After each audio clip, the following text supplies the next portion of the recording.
video. So today's video is going to be about the life cycles of an air plant, and we're going to be using the fuego as our example. Alright, so right here we have a fuego in the vegetative or growth state of its life. I'm going to zoom in the camera real quick so you can get a better look at what that looks like. Now, as mentioned, this is the vegetative cycle of an air plant. This is what the plant looks like before it starts to go into bloom. Next, we have one in the blushing stage of its life, where it will soon be headed towards blooming. In the blushing stage, the plant is in the process of beginning to bloom.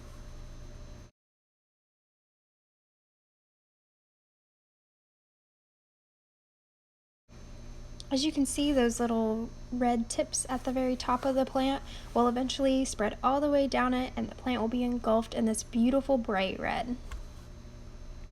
And here is a great example of a bloom. Now, this is technically the end stage of this plant's life, but it's also the beginning of a lot more life to come. These blooms, specifically in the fuego, will only last for 1 to 2 days. So now we have entered what happens after the blooming stage. Now, as you can see, the plant has lost its blooms, gotten a little dull, but don't worry, life is coming. When you zoom in on this plant, which we will hear in a second, you can actually see little baby plants starting to form. Those are called pups. And each of those pups will grow into their own plant and gain nutrients from the mother plant. At this stage, the mother plant will now begin pushing all of her nutrients into her pups. Now, this will cause her to slowly wither, but keep taking care of her, because the better care you give her during this time, the more nutrients she'll be able to give to her pups. Now, here I'm showing you, if you look very deep in there, you can kind of start to see the beginning of pups forming. Every leaf has the possibility to produce a pup. On average, an air plant will typically produce 1 to 3. Now, here is a great example of what happens after those pups mature. So as you can see here, we have that mother plant who bloomed out, produced pups, and now her pups have actually produced pups. So that means that the mother plant went through the full life cycle, and that her pups went through the full life cycle, and then they produced their own pups. So this is a 3rd generation air plant right here. Now, what do you do when you have a whole clump of air plants, 1, 2, 3, 4 generations? Great question.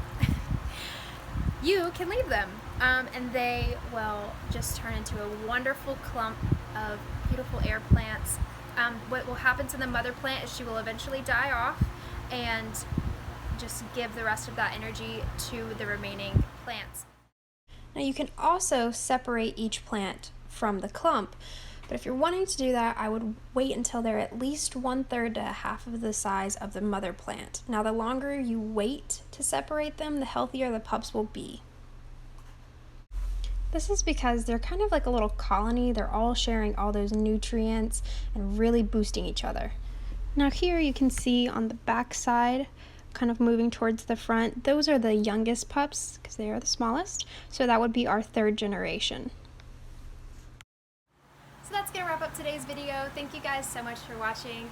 Hope you enjoyed it. Make sure you hit that subscribe button and the bell notification so that way you get notified every time we upload.